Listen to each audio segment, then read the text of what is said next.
Entonces, quisiera que hiciéramos una oración para recibir la palabra de esta mañana. Acompáñame, por favor. Dile al Señor: Señor, gracias por tu palabra. Gracias porque está a mi alcance. La valoro, la honro. Y te pido, Señor, esta mañana que me muestres tu voluntad a través de ella. Y que al conocerla, Dios, despierte un amor por ti, Señor, y yo pueda crecer en mi fe. En el nombre de Cristo Jesús te lo pedimos. Amén. Amén. Bueno, estamos en esta serie de mensajes de herramientas para la vida. Y saben, Dios es bueno. Y Él nos ha concedido toda bendición y toda virtud para poder tener vidas plenas, vidas en abundancia de paz, vidas rectas en medio de este mundo. Él nos ha provisto todo lo que necesitamos para poder lograrlo. Lo dice 2 de Pedro 1, verso 3, dice: mediante su divino poder, Dios nos ha dado todo lo que necesitamos para llevar una vida de rectitud. Todo esto lo recibimos al llegar a conocer a aquel que nos llamó por medio de su maravillosa gloria y excelencia. Entonces Dios nos ha dado todo lo que necesitamos para esta vida plena a la que Él nos ha llamado. Verso 4 también dice: y debido a su gloria y excelencia, nos ha dado grandes y preciosas promesas, y estas promesas hacen posible que ustedes participen de la naturaleza divina y escapen de la corrupción del mundo causada por los deseos humanos. Entonces también Dios nos ha dado promesas, como es la nueva vida, como es la vida eterna, como es la gracia para salir en medio de las pruebas adelante. Ahora, el propósito de las promesas es que podamos compartir una profunda unión con Cristo y por lo tanto disfrutar de las bendiciones y los beneficios de esta relación a la cual hemos sido llamados. Las promesas de Dios también son un incentivo para vivir en santidad, porque para ser participantes de su plenitud ahora, así como de la gloria futura, debemos de renunciar a la corrupción que hay en este mundo. Dice el verso 5 al 7 de 2 de Pedro: en vista de todo esto, esfuércense, dice, al máximo por responder a las promesas de Dios. Dice: complementando su fe con una abundante provisión de excelencia moral, la excelencia moral con conocimiento, el conocimiento con control propio, el control propio con perseverancia, la perseverancia con sumisión a Dios, la sumisión a Dios con afecto fraternal y al afecto fraternal con amor por todos. Hoy en esta mañana yo quiero hablarte del afecto fraternal y del amor que Dios nos ha concedido tener y nos llama a desarrollar para poder vivir una vida plena y diferente, una vida que marque la diferencia en este tiempo. Afecto fraternal es el amor entre los hermanos en Cristo, son esos lazos de amor que hay entre los hermanos de la fe en Jesús. Y esto involucra servirse los unos a los otros, orar los unos por los otros. Es una bendición, es una virtud, es una gracia que Dios nos ha dado, el afecto fraternal. Y cuando tú y yo lo ponemos en práctica y lo desarrollamos, podemos disfrutar todos los beneficios que existe de pertenecer a una comunidad de fe, con tus mismas luchas, con tus mismas tentaciones, pero con una misma visión de seguir a Jesús, de ser bendecidos por Cristo y de recibir todo lo que Dios tiene para nosotros. Entonces, pertenecer a una comunidad de fe, desarrollar el afecto fraternal es de bendición para nosotros. Incluso hay un salmo que me gustaría leerte. Es el Salmo 133. Es conocido como el Salmo de la bienaventuranza del amor fraternal. Entonces quiere decir que cuando tú y yo tenemos afecto fraternal, desarrollamos afecto fraternal, lo ponemos por obra, tú y yo somos más que bendecidos. Bienaventuranza significa más que bendecido. Y dice el Salmo 133, verso 1 al 3. Mirar cuán bueno y cuán delicioso es habitar los hermanos juntos en armonía. Mirar cuán bueno y cuán delicioso es habitar los hermanos juntos en armonía. Es como el buen óleo sobre la cabeza, el cual desciende sobre la barba de Aarón, y baja hasta el borde de sus vestiduras, como el rocío de Hermón, que desciende sobre los montes de Sión, porque ahí envía Jehová bendición y vida eterna. Entonces el afecto fraternal nos hace participantes de la bendición de Dios, y es ahí donde el Señor envía vida eterna. Esta virtud se nos ha sido dada y nos llama la palabra de Dios a ponerla por obra. El amor, bueno, aquí se refiere al tipo de amor que tiene Dios. Este no se origina en la persona amada, sino en el que ama. Dios ama porque Él es amor. Y nosotros debemos de amar porque somos de Él. Tal amor llega más allá de la comunidad cristiana. Llega a todo el mundo, a todo lugar. Busca el bien mayor por los demás, incluso a consta de nosotros mismos. Entonces el afecto fraternal y el amor disuelve la contienda personal y las desatenciones de los unos por los otros. En medio de un momento donde ha habido mucho estrés, ha habido situaciones familiares fuertes, ha habido tal vez contiendas en los trabajos por la misma presión que hay en este ambiente, necesitamos una revolución de amor en estos días. Entonces, el afecto fraternal y el amor nos permite preocuparnos otra vez de nuestro enemigo real. Nuestro enemigo real no es de sangre y carne. Dice la palabra de Dios que hay un enemigo en nuestras almas, y este es Satanás, que ha venido a robar, a matar y a destruir. Entonces, cuando tú y yo estamos enfocados en este afecto fraternal, en el amor de Dios, entonces detectamos quién en verdad es nuestro enemigo y no nuestro prójimo. Saber amar es saber recibir, es generar amor. Recibir el amor de Dios, su perdón y su misericordia, para dar amor, perdón y misericordia. Amar nos asemeja a Cristo. Ese amar por haber sido amados por Él, llenos de afecto, rebosantes de benevolencia e intencionales por demostrarlo con detalles y obras concretas. No podemos dar algo que no tenemos, hermanos. No lo podemos dar. Dice Primera de Juan, capítulo 4, verso 8 al 12. Acompáñame, por favor. Pero el que no ama no conoce a Dios, porque Dios es amor. Dios mostró cuánto nos ama al enviar a su único Hijo al mundo, dice, para que tengamos vida eterna por medio de Él. En esto consiste el amor verdadero, no en que nosotros hayamos amado a Dios, sino en que Él nos amó a nosotros y envió a su Hijo como sacrificio para quitar nuestros pecados. Queridos amigos, ya que Dios nos amó tanto, sin duda nosotros también debemos amarnos unos a otros. Nadie jamás ha visto a Dios, pero si nos amamos unos a otros, Dios vive en nosotros y su amor llega a la máxima expresión en nosotros. Entonces, quiere decir que para amar a nuestro prójimo, tenemos que primero abrazar el amor de Dios por nosotros. ¿Cómo se manifiesta Dios al mundo y a nuestro alrededor? Bueno, en que nos amamos los unos a los otros. Es así como se manifiesta Dios. A Dios no lo puede ver el mundo, pero sí va a ver el amor en acción concreta y en detalle, lleno de benevolencia. Dios es amor. Y esta mañana yo quiero recordarte que Él es tu admirable consejero, tu Padre eterno, que nunca te deja ni te desampara. Eso dice Isaías 9:6.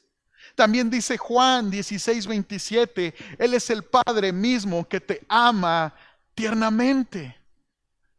Su perfecto amor por ti nunca será sacudido, lo dice Isaías 54:10. Jesús es el que sana los corazones quebrantados, es el consolador para todos los que sufren, el que nos da gloria en lugar de ceniza, óleo de gozo en lugar de luto, manto de alegría en lugar de espíritu angustiado, dice Isaías capítulo 61 del verso 1 al 3.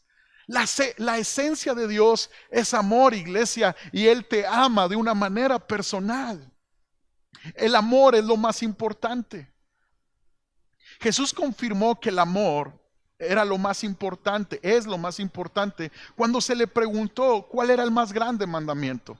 Jesús nos reveló que lo más grande y de más valor que se nos ha dado para hacer es amar al Señor y amarnos los unos a los otros. Lo dice Mateo 22:37. Entonces debemos entender que el activismo religioso no es un sustituto para el amor. No caigamos en el error de pensar que si trabajamos duro para el Señor, eso significa que le amamos. Cuando Jesús resumió la ley en una sola declaración, Él estaba diciendo lo siguiente: Dios quiere una relación profunda, emocional y significativa con nosotros. Él quiere que hagamos lo mismo con nuestro prójimo. Entonces la relación de amor con Dios precede al servicio a Él. ¿A qué me refiero? Bueno, si nosotros establecemos este tipo de relación con Dios y con nuestro prójimo, todo lo demás se acomodará en su lugar. Porque toda la ley y los profetas descansan en esta verdad: en qué tanto amamos y qué tanto nos dejamos amar. La relación de amor con Dios precede al servicio. Todas nuestras buenas obras no prueban que tenemos una relación íntima y personal con Él. No es el trabajo ni los logros la prioridad para Dios, pero estar enamorados de Él por lo que Él ha hecho por nosotros es lo que a Él le importa primero. ¿Cómo te sentirías tú si le pides a alguien que se case contigo y te responde de esta manera? Sí, me casaré contigo, pero yo no quiero nada de cosas románticas ni emocionales. No me gusta cuando me abrazas o cuando me besas, ni ninguna de esas cosas cursis. Quiero ser una persona práctica, trabajaré para ti, me ocuparé de tus necesidades, cuidaré de la casa, de los niños y todo lo demás, pero no trates de besarme o tener intimidad. ¿Estarías ansioso de casarte con este tipo de persona? Claro que no, nadie. Entonces tampoco es lo que Jesús quiere de su esposa, la iglesia. Él quiere una iglesia que le ame y después le sirva porque le ama. Entonces no es el hacer buenas obras lo que le agrada a Dios, sino más bien nuestras razones y motivos por los cuales lo hacemos. Entonces dejar que el Espíritu Santo produzca en nosotros el amor del Señor Jesucristo nos traerá gozo y satisfacción como nada en el mundo lo hace. El amar nos hace personas más plenas y felices.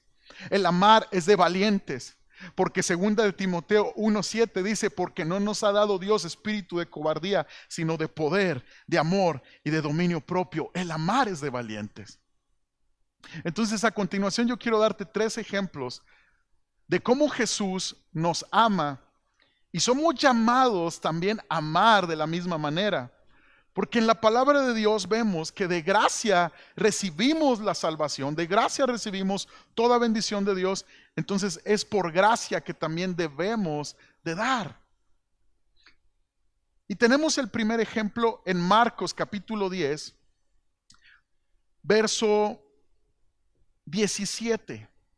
Jesús se encuentra con un joven, la Biblia lo describe como un joven rico, y Jesús expresó su amor por este extraño joven.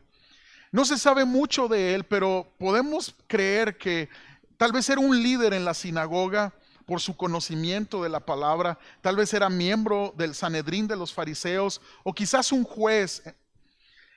Viene a Jesús y pregunta lo siguiente: Maestro bueno, en Marcos 10, verso 17, ¿qué debo de hacer para heredar la vida eterna? Jesús responde preguntándole si guarda los 10 mandamientos, ya que un encuentro con la ley de Dios expone nuestro pecado siempre. Romanos 3:20 así lo dice. Pues nadie llegará jamás a ser justo ante Dios por hacer lo que la ley manda. La ley sencillamente nos muestra lo pecadores que somos. Entonces la ley nos lleva al reconocimiento de la necesidad de un Salvador. Entonces a clamar por gracia, porque reconocemos nuestra condición. Bueno, este joven estaba confundido, era orgulloso y no lo suficiente sincero para responder al llamado de Cristo. Aparentemente la razón por la cual venía a Jesús era para encontrar alguna justificación por su pecado. Y el pecado era la avaricia. Él poseía muchas riquezas, pero en cambio las riquezas lo poseían a él. Quería quedarse con todo lo que tenía y no compartirlo con nadie. De esa manera, egoístamente decía que desde pequeño había guardado todos los mandamientos. Ahora, déjame decirte que ninguno de nosotros puede decir que nunca ha tomado algo que no le pertenecía. Aún de pequeños lo pudimos haber hecho. O que nunca hemos dicho algo de una persona a sus espaldas que no debíamos de haber dicho. El joven rico no entendía la profundidad de su propio pecado. Pero en Marcos capítulo 10, verso 21, me sorprende lo que nos habla la palabra de Dios de la actitud de Jesús, del corazón de nuestro Señor. Dice, sin embargo, Jesús le amó. Entonces Jesús, mirándole, le amó. Egoísta, poco sincero, avaro. Esto no suena como el tipo de persona por la cual nosotros podemos sentir algo de afecto. Pero más sin embargo, vemos a nuestro Señor Jesús mirándole y tomando la decisión de amarle por sobre toda situación que había en el corazón de este joven. Jesús tomó la decisión de amarlo. El amor es una decisión. Jesús decidió amarnos aun cuando tú y yo negábamos nuestra necesidad de arrepentimiento. Es una increíble verdad esta. Marcos, el evangelista Marcos usa el verbo agapao, ágape, que describe el amor incondicional. El amor que nos lleva a desear lo mejor de Dios para una persona, haciendo que por ella cualquier cosa sin demandar nada a cambio. Este tipo de amor no busca lo suyo, es un amor incondicional. Y este tipo de amor que ve la necesidad en una persona, es un amor que actúa para suplir esta necesidad, sin importar el costo y sin recibir ningún beneficio personal. Como dice el apóstol Pablo, este tipo de amor no busca lo suyo en 1 Corintios 13:5. Y este es el tipo de amor que Jesús tenía por el joven rico. Este tipo de amor siempre cuesta algo, iglesia. Y en esta ocasión le costó a nuestro Señor un discípulo. ¿Por qué? Porque dice en el verso 21 al 22, leamos, dice, entonces Jesús mirándole le amó y le dijo, una cosa te falta, anda, vende todo lo que tienes y dalo a los pobres y tendrás tesoro en el cielo y ven y sígueme tomando tu cruz. Pero el afligido por esta palabra se fue triste porque tenía muchas posesiones. Decir la verdad a Jesús le costó un discípulo porque se fue triste, no siguiendo a Jesús. Entonces, amar incondicionalmente se demuestra hablando la verdad. Tú y yo hemos sido amados por Jesús porque Él siempre nos ha hablado la verdad. Entonces, no es la falta de tacto en cómo le dijo la verdad Jesús a este joven,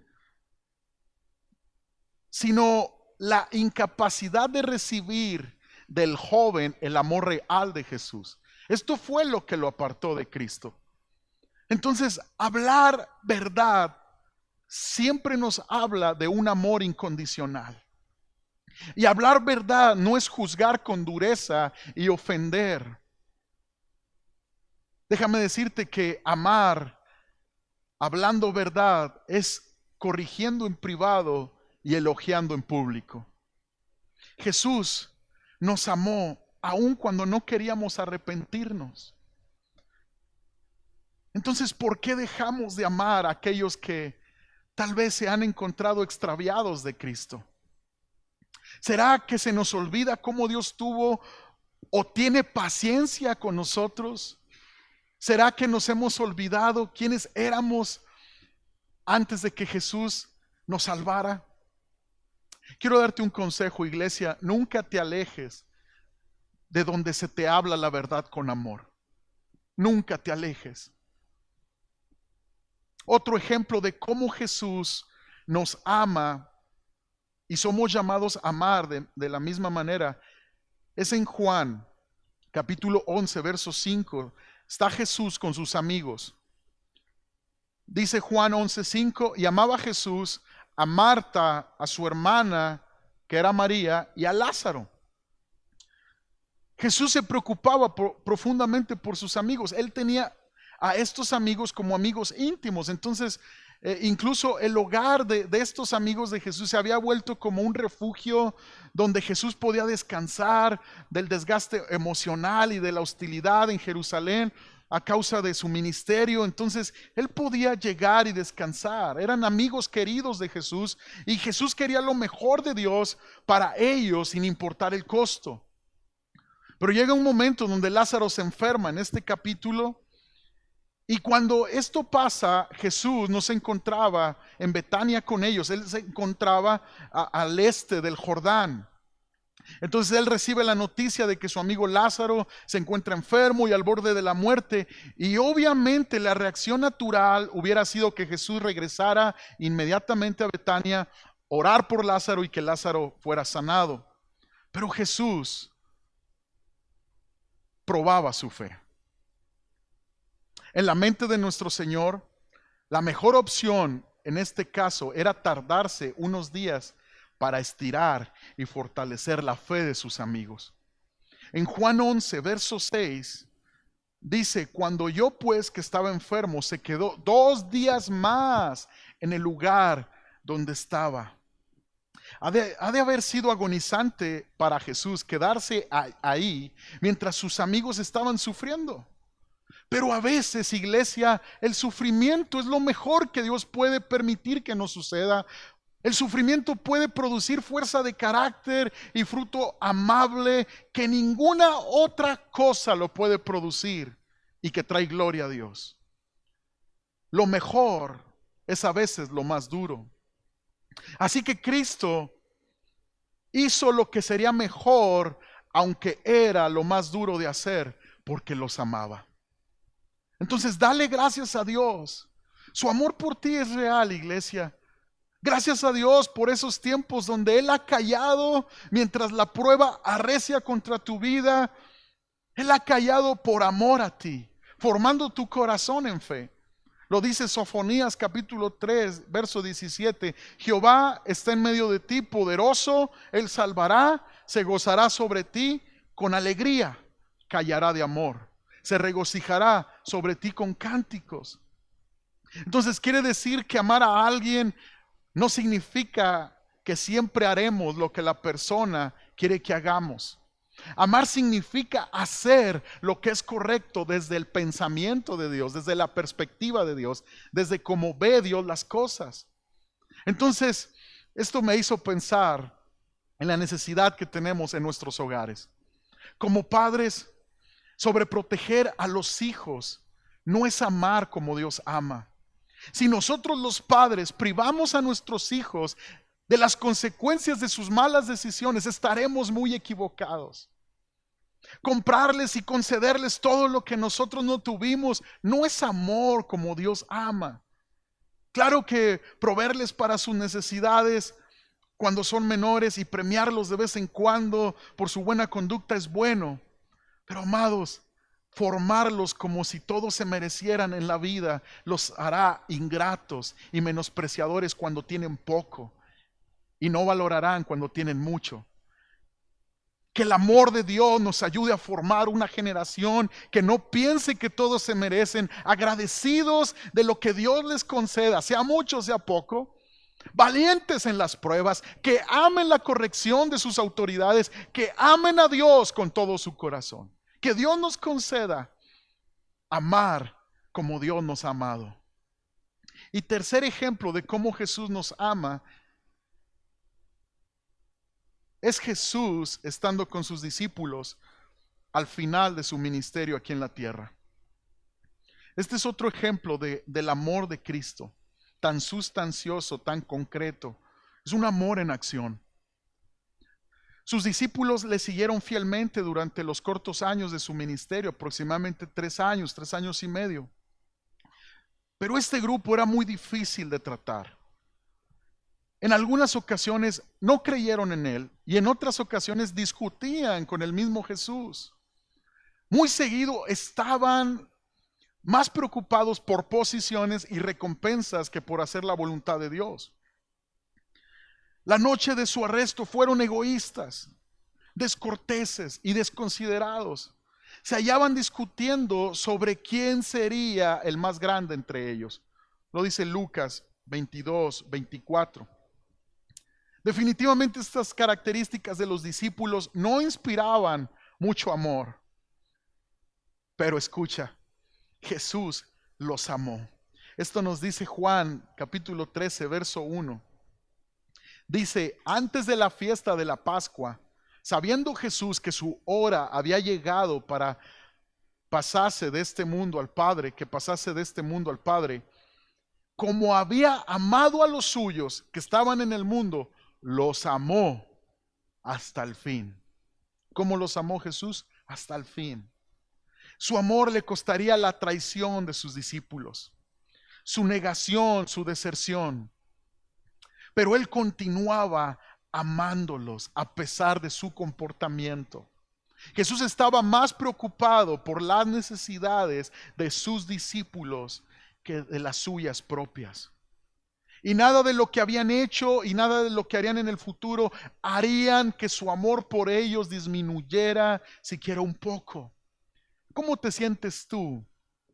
Sentir el hecho de que nada de lo que has hecho y lo que harás en el futuro hará que Dios te ame más. ¿Cómo te sientes tú? Ahora, el acto humilde de servicio que tuvo Cristo con sus discípulos en el aposento alto cuando lavó sus pies fue una de las expresiones de su amor por ellos. De hecho, el amor fue uno de los temas principales en esta última reunión que Jesús tuvo con ellos. Jesús les dijo en Juan 13, 34 al 35, un mandamiento nuevo os doy, que os améis los unos a los otros como yo os he amado, que también os améis unos a otros. En esto conocerán todos que sois mis discípulos si tuviereis amor los unos con los otros, dice. Jesucristo quiere que sus discípulos amen como Él ama. Ahora, esta demostración de amor, este amor en acción de Jesús por sus discípulos, no se pudo haber concretado si Jesús no supiera cuánto le ama el Padre a Él. Dice Juan 13, verso 3, Jesús sabía que el Padre le había dado autoridad sobre todas las cosas y que había venido de Dios y regresaría a Dios. Así que se levantó de la mesa, se quitó el manto, se ató una toalla a la cintura y echó agua en un recipiente. Luego comenzó a lavarles los pies a los discípulos y a secar sus pies con la toalla que tenía en la cintura. Jesús, antes de hacer este acto de amor, entendiendo que venía de Dios, cuál es su identidad en el Padre, sabiendo que Dios, el Padre, lo amaba, entonces pudo dar el amor que él tenía en su corazón. no podemos dar algo que no tenemos. Cuando un hombre de familia ha sentido la necesidad de amar como Dios, con un amor perseverante, fiel, honesto, que no busca lo suyo, tiene que encontrar primero el amor de Dios por él. Nadie puede amar como Dios ama sin haber recibido y abrazado el amor de Dios por él. Cuando Dios nos da este afecto fraternal y este amor, es por haber tenido un encuentro con el amor de Dios. Jesucristo quiere que amemos como Él ama. De todos los atributos de Jesús, el que más deberíamos de tener es el del amor.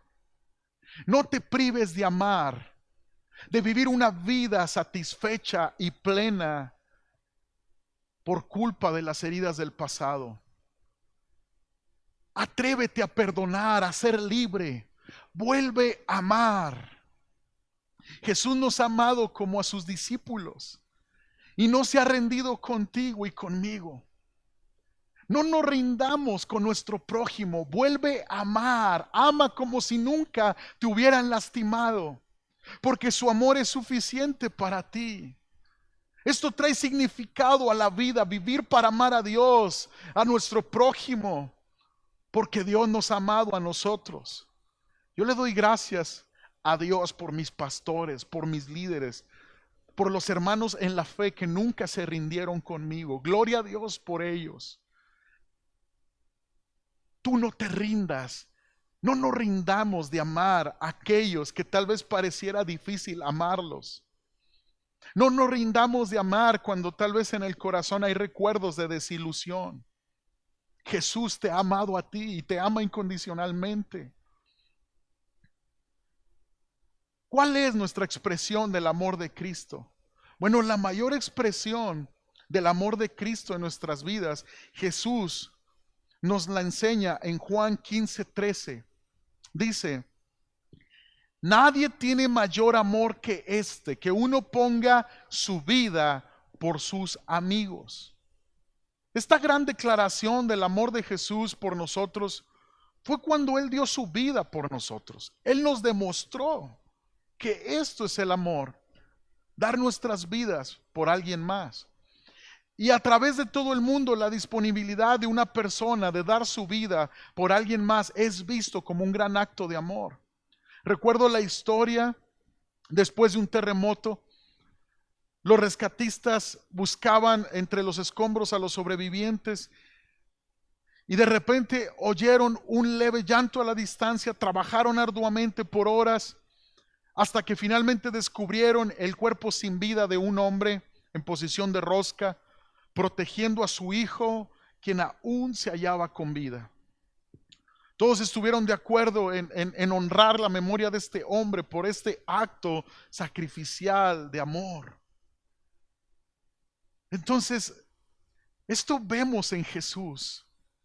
La noche antes de su crucifixión, lo que Jesús estaba diciendo a sus discípulos es que el costo de amar es morir. El precio es alto del amor. Pero a veces la persona que realmente ama no tiene otra opción. El amor no le cuesta nada al que lo recibe, pero le cuesta todo al que lo da. Y Jesús iba hacia la cruz por sus discípulos. Entonces, yo me hago esta pregunta: ¿debemos nosotros morir por los demás? Tal vez alguien también se pregunte, bueno, si hemos de amar como Cristo amó, ¿tenemos que morir por alguien? Primera de Juan 3:16, quiero leértelo. En esto hemos conocido el amor, en que Él puso su vida por nosotros. También nosotros debemos poner nuestra vida por los hermanos. Entonces el precio para nosotros por el amor también es morir, al igual que lo fue para Jesús. Claro que no es posible para ninguno de nosotros morir como sacrificio por el pecado de los demás. Así que en ese sentido nuestro amor es diferente al amor de Jesús. Pero si realmente amamos a otros, estaremos dispuestos a morir por los demás. La verdad es que la mayoría de nosotros no amamos de esa manera Así que tenemos mucho que crecer en amor con la ayuda del Espíritu Santo. La verdad es que en nuestra cultura sería muy raro que algunos de nosotros se nos pidiera morir por alguien más. Pero el dar nuestra vida por los demás también involucra el morir a nosotros mismos y vivir para otros. Si nuestras necesidades económicas están siendo suplidas y vemos a otros en necesidad, entonces debemos de morir a nuestros intereses egoístas y ministrar a los demás compartiendo lo que tenemos. Entonces, tú y yo somos llamados a morir al orgullo para perdonar, a morir a la codicia para dar, morir a la comodidad para orar por alguien más y no rendirnos con aquellos que tal vez le han dicho un no a Jesús. Seamos personas que apliquemos el afecto fraternal y amor para tener una vida que impacte nuestra generación. Sin afecto fraternal y amor seremos como metales que resuenan, pero huecos, fríos. En estos tiempos donde la mayoría ha buscado lo suyo propio y se ha refugiado en temor y en angustia, solo pensando en sí mismos, hoy es un tiempo de una revolución de amor que viene de parte del corazón de Dios hacia quienes lo siguen y hacia quienes confían en Él, para exteriorizarlo a un mundo que necesita a Jesús. Hoy es momento para morir a nuestros deseos, a nuestra carne, para amar a aquellos que están a nuestro alrededor. Segunda de Pedro, capítulo 1, verso 8, después de que nos habla de complementar nuestra fe con afecto fraternal, con amor, dice el verso 8, cuanto más crezcan de esta manera, más productivos, dice, y útiles serán en el conocimiento de nuestro Señor Jesucristo. Pero los que no llegan a desarrollarse de esta forma son cortos de vista o ciegos y olvidan que fueron limpiados de sus pecados pasados. Aquel que no desarrolla afecto fraternal y amor se olvida que una vez fue el joven rico, que una vez estuvo en crisis y fue respondido su oración después de un tiempo por Jesús. Aquel que no desarrolla afecto fraternal y amor, se le olvida que también es como sus discípulos, que fueron difíciles, que fueron difíciles de tratar, pero Jesús nunca se rindió con nosotros. Verso 10 dice, así que amados hermanos, esfuércense por comprobar si realmente forman parte de los que Dios ha llamado y elegido. Hagan estas cosas y nunca caerán.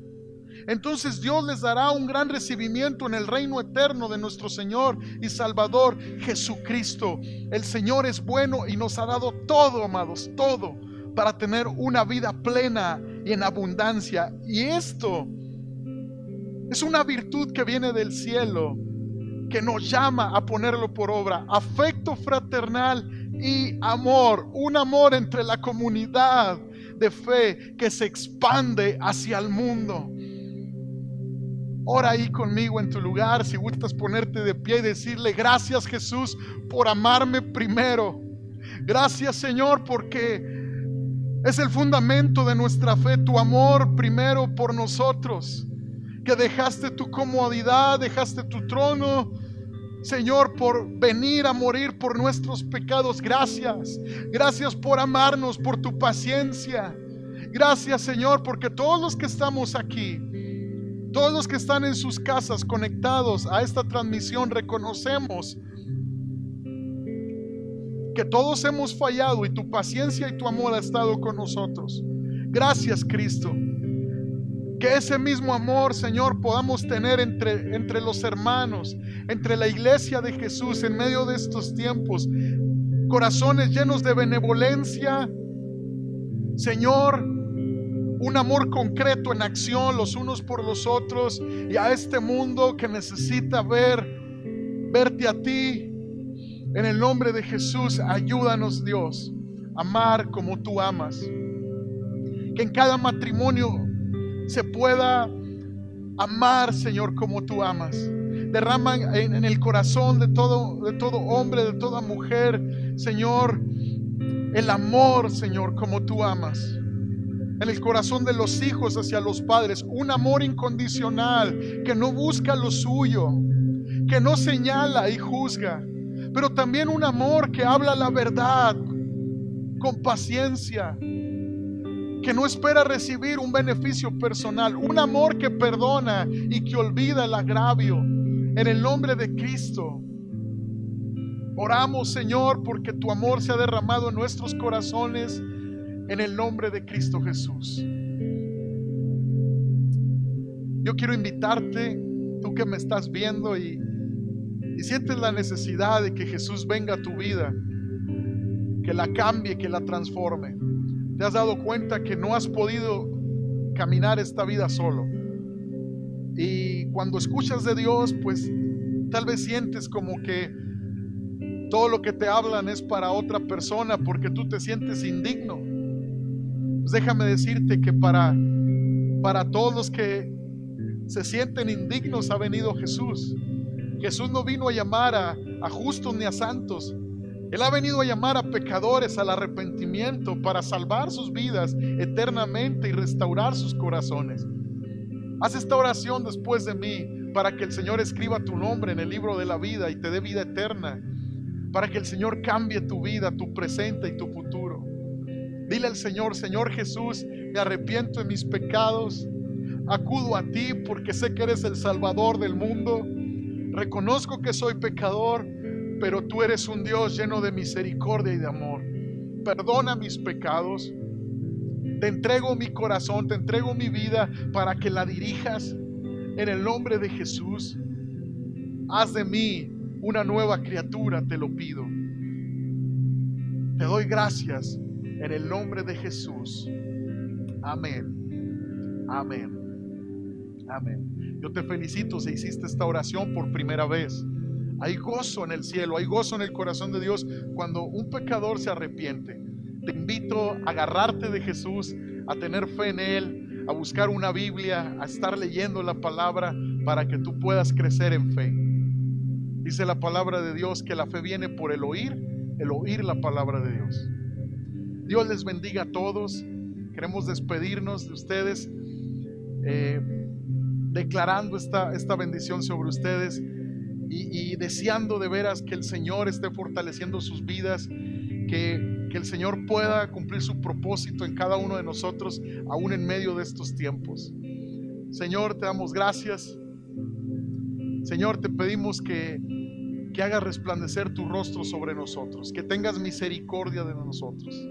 Señor, que en el nombre de Jesús podamos salir adelante de cualquier situación y que tu amor siempre sea lo que nos impulsa a seguir adelante. En el nombre de Jesús te damos gracias. Les bendecimos en el nombre de Jesús. Dios les bendiga. Gracias por estar con nosotros. Gracias.